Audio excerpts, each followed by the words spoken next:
రాష్ట్రంలో ఉపాధ్యాయులంతా ఈరోజు తర్జన భర్జన అవుతున్నటువంటి పరిస్థితి కనిపిస్తున్నాయి. ముఖ్యంగా చూసుకుంటే ఏదైతే కొత్తగా మళ్ళీ టెట్ రాయాలి అని ఏదైతే ఒక ప్రతిపాదన ముందుకైతే తీసుకొని వస్తున్నారో దీని పట్ల అయితే మాత్రం వైపు అంతా కూడా నిరాశతో ఉన్నటువంటి పరిస్థితి కనిపిస్తుంది. అసలు ఏంటిది? అసలు మరి ఉపాధ్యాయులకి సుమారుగా చూసుకుంటే 15-20 సంవత్సరాల ఎక్స్పీరియన్స్ ఉన్నప్పటికీ కూడా మళ్ళీ వీళ్ళు టెట్ రాయడం ఏంటంటూ కూడా అనుకున్నా అసలు ఏం జరుగుతుంది ఏంటి? దీనిపైన మనతో పాటు మాట్లాడేకి విజయనగరం జిల్లాకు సంబంధించినటువంటి ఉపాధ్యాయ సంఘాలకు సంబంధించిన నేతలు కూడా మనతో పాటు ఉన్నారు. అసలు ఏం జరుగుతుంది వాళ్ళ మాటలు తెలుసుకునే ప్రయత్నం వచ్చి చేద్దాం. చెప్పండి, ప్రధానంగా అసలు ఏంటి ఇదంతా? మళ్ళీ కొత్తగా ఈ టెట్ ఏంటి? అసలు ప్రభుత్వం ఏం చేస్తుంది ఏంటి? ఇదంతా కూడా మీకు ఏ విధంగా అనిపిస్తుంది ఏంటి ఇది? టీచర్ ఎలిజిబిలిటీ టెస్ట్ అనేది సెంట్రల్ గవర్నమెంట్ ముందుగా ప్రవేశపెట్టింది. దాన్ని రాష్ట్ర ప్రభుత్వాలు కూడా ఇంప్లిమెంట్ చేస్తున్నాయి. అయితే ఇప్పుడు 5 సంవత్సరాల సర్వీసు పైగా ఎవరికుంటే ఆ ఉపాధ్యాయులందరూ టెట్ రాస్తేనే ప్రమోషన్ పొందుతారని చెప్పి సుప్రీంకోర్టు తీర్పిచ్చింది. దీన్ని రాష్ట్ర ప్రభుత్వం రివ్యూ పిటిషన్ వేయాలి సుప్రీంకోర్టులో. ఇప్పుడు 20 సంవత్సరాలు 30 సంవత్సరాలు సర్వీస్ అయిన వాళ్ళు కూడా ఈరోజు ఉపాధ్యాయ సర్వీసులో ఉన్నారు. వాళ్ళందరూ ఇప్పుడు ప్రత్యేకంగా టెట్ ప్రిపేర్ అయ్యే పరిస్థితి లేదు. 20 సంవత్సరాల నుంచి 30 సంవత్సరాల నుంచి పాఠాలు చెప్తున్నారు. మరి ఇప్పుడు ప్రత్యేకంగా టెట్ అని నిబంధనలు పెట్టడం అనేది సరికాదు. దీన్ని ప్రభుత్వం రాష్ట్ర ప్రభుత్వమే జోక్యం చేసుకొని సుప్రీంకోర్టులో రివ్యూ పిటిషన్ వేయడం, లేదా ఎన్సిటితో మాట్లాడి ఎవరైతే 2011 ముందు అపాయింట్ అయ్యారో వాళ్ళందరికీ కూడా టెట్ నుంచి మినహాయించేలాగా ఈ ప్రభుత్వం మాట్లాడి జోక్యం చేసుకోవాలని చెప్పి మా డిమాండ్. ఇప్పటికే అన్ని ఉపాధ్యాయ సంఘాలు కూడా టెట్ ఎవరైతే 2011 ముందు అపాయింట్ అయ్యారో వాళ్ళందరినీ మినహాయించమని చెప్పి రివ్యూ పిటిషన్ వేశారు. సుప్రీంకోర్టులో ఇంకా అవేమీ వాదనలే జరగలేదు, కానీ వేయడం జరిగింది. కానీ సంఘాలుగా వేయడం కాకుండా ప్రభుత్వమే జోక్యం చేసుకుని వేస్తే మంచిది. అదే కాకుండా ప్రస్తుతం చూసుకుంటే రాష్ట్ర ప్రభుత్వం కూడా డిఏ ప్రవేశపెట్టింది. ఆల్రెడీ ప్రతి ఒక్కరికి కూడా ఉద్యోగులంతా కూడా హర్షం వ్యక్తం చేసిన పరిస్థితి. మీకు ఆ విధంగా కనిపిస్తుంటే మీకు సంతోషం కలిగించింది ప్రభుత్వం? ఏ ఒక్క ఉద్యోగికి కానీ ఉపాధ్యాయుడికి కానీ సంతృప్తి చెందే పరిస్థితి లేదు. ఒక డిఏ ప్రకటన చేసినంత వరకు పర్వాలేదు అనిపించినా మరుసటి రోజే ఆ డిఏ 2024 జనవరి నుంచి 2025 సెప్టెంబర్ వరకు 21 నెలలు బకాయిలు ఈ రాష్ట్ర ప్రభుత్వం ఉద్యోగి రిటైర్ అయిన తర్వాత ఇస్తూ ఉంటుంది. అలాగే పెన్షనర్స్కి 2027-28 సంవత్సరంలో నెలవారీగా ఈ బకాయిలు ఇస్తామని చెప్పడం ఇది చాలా అమానవీయం. ఎందుకంటే గతంలో డిఏ చెల్లించినప్పుడు ఏదైతే కాలం ఉందో ఆ కాలంలో తాలూకా అమౌంట్ని పిఎఫ్లో అడ్జస్ట్ చేసేవారు.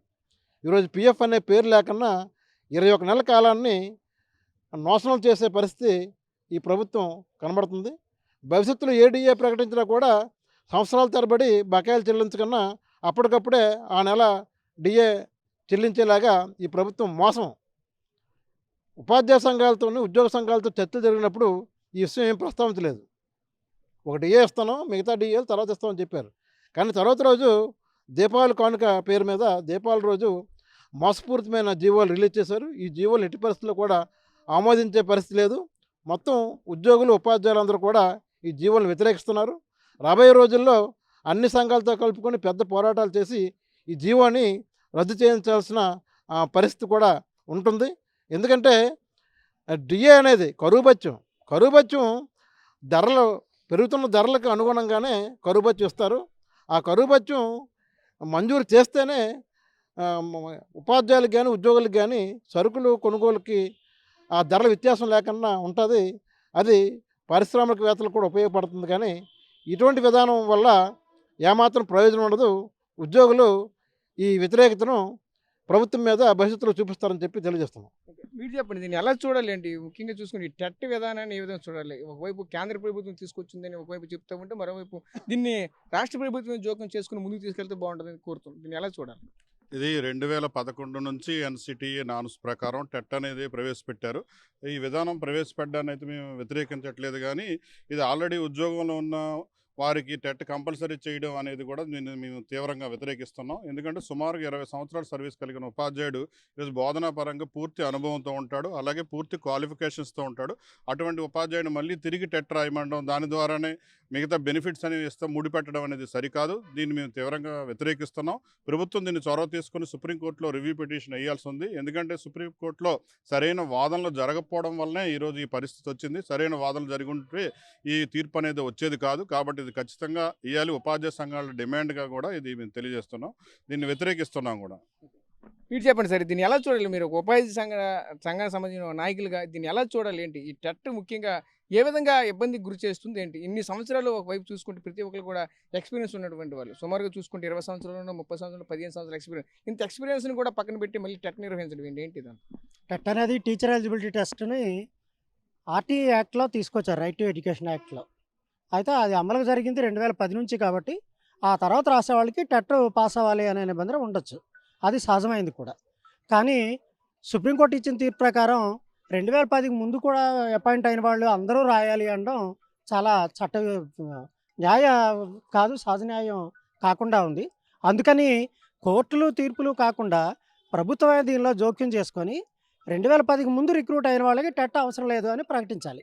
ఎందుకంటే అప్పటికి ఏదైతే ఎలిజిబిలిటీ ఉందో బీఈడీలు కానీ లేదా ఇతర ఎలిజిబిలిటీ టెస్ట్లు ఏవైతే ఉన్నాయో అవన్నీ సెలెక్ట్ అయిన తర్వాతే టీచర్ ఉద్యోగంలో ప్రవేశించారు వాళ్ళు. కాబట్టి మళ్ళీ కొత్తగా టెట్ పాస్ అవ్వాలి అనే నిబంధన బాగలేదు. దాన్ని ప్రభుత్వమే చట్టంలో సవరించాలి అనేది కోరుతున్నాం. అలాగే డిఏకి సంబంధించి కూడా 4 డిఏలు పెండింగ్ ఉంటే దాదాపు 32,000 కోట్లు బకాయిలు ఉన్నాయి. అందులో సరెండర్ లీవులు 4 విడతలు సరెండర్ లీవులు రావాలి, 4 విడతల డిఏలు రావాలి. ఇన్ని బకాయిలు ఉంటే ఒక డిఏ మాత్రమే రిలీజ్ చేశారు. అందులో కూడా ఎరియర్స్ని at the time of retirement ఇస్తాను అనడం ఇది చాలా అన్యాయం. అంతేకాకుండా సిపిఎస్ ఉద్యోగులకైతే రిటైర్మెంట్ వరకు కూడా యాక్చువల్గా సిపిఎస్ ఉద్యోగులకి డిఏని మ్యాచింగ్ గ్రాంట్ రిలీజ్ చేయాలి, ప్రభుత్వం కూడా రిలీజ్ చేయాలి. రిలీజ్ చేయకపోతే ఏమవుతుంటే అంటే వాళ్ళ కార్పస్ ఫండ్లో పెరుగుదల ఉండదు. ఇది పిఎఫ్ఆర్డిఏ యాక్ట్కి కూడా వ్యతిరేకం. కాబట్టి వాళ్ళకి కూడా రిటైర్మెంట్ తర్వాత ఇస్తాను అనడం వల్ల సిపిఎస్ ఉద్యోగులు కూడా చాలా నష్టపోతారు. అలాగే ప్రస్తుతం పనిచేస్తున్న ఉద్యోగులు కూడా ఇచ్చిందే ఒక డిఏ, దానిలో కూడా ఎరియర్స్ అన్నీ కూడా రిటైర్మెంట్ తర్వాత ఇవ్వడం అనేది చాలా దారుణమైనది. కాబట్టి ఆ జీవోని సవరించాలి, ఎరియర్స్ కూడా ప్రస్తుతం వెంటనే చెల్లించాలి అని ప్రభుత్వాన్ని మీ ద్వారా డిమాండ్ చేస్తున్నాం. సో చూసాం కదా, ముఖ్యంగా చూసుకుంటే ఒకటే చెప్పుకోవాల్సిన నేపథ్యం మీద కనిపిస్తుంది. ఏదైతే ఈ ప్రభుత్వం ఏదైతే కొత్తగా ఇప్పుడు ఉన్నటువంటి ఈ కూటమి ప్రభుత్వం ఏర్పడితే జీవో రావడం పట్ల అయితే తీవ్రంగా అసంతృప్తి వ్యక్తం చేస్తున్న పరిస్థితి కనిపిస్తుంది. ఎందుకంటే ఈరోజు సుప్రీంకోర్టు ఇచ్చినటువంటి తీర్పునైతే మనం తీవ్రంగా వ్యతిరేకిస్తున్న దీనిపైన ఇప్పటికే మేము కూడా ఒకవైపు అయితే వాయిద్యం అయితే వేసాం. రానున్న రోజుల్లో మేము కూడా పోరాటం సిద్ధంగా పడుతుందని చెప్తున్నారు. అదేవిధంగా ముఖ్యంగా చూసుకుంటే దీని పట్ల ప్రభుత్వం నేరుగా పోరాడితే మేమైతే చాలా సంతోషిస్తామంటూ కూడా చెప్పుకొస్తున్న పరిస్థితి కనిపి ఇటువంటి సందర్భం లేనిదైతే మాత్రం రానున్న రోజుల్లో ఇది అంతటి కూడా ఉద్యమ రూపంలో తీసుకుని వచ్చి ప్రభుత్వం పైన ఖచ్చితంగా మేమైతే మాకు రావాల్సినటువంటి ఇవన్నీ కూడా చేర్చుకుంటామంటూ కూడా మరోవైపు చెప్పుకునే నేపథ్యం అయితే కనిపిస్తుంది. కెమెరా పర్సన్ నాయుడుతో రాజేష్, RTV, విజయనగరం నుంచి. తెలుగులో న్యూస్ కి ఫాస్టెస్ట్ యాప్ ఇప్పుడు టోటల్లీ న్యూ అవతార్లో జస్ట్ 5 seconds లో కంప్లీట్ న్యూస్, సోషల్ మీడియాలో ట్రెండ్స్ కి one stop solution, live TV app, voice search option తో ఇప్పుడే డౌన్లోడ్ చేయండి లేదా అప్డేట్ అయిపోండి. యాప్ లింక్ డిస్క్రిప్షన్ లో ఉంది.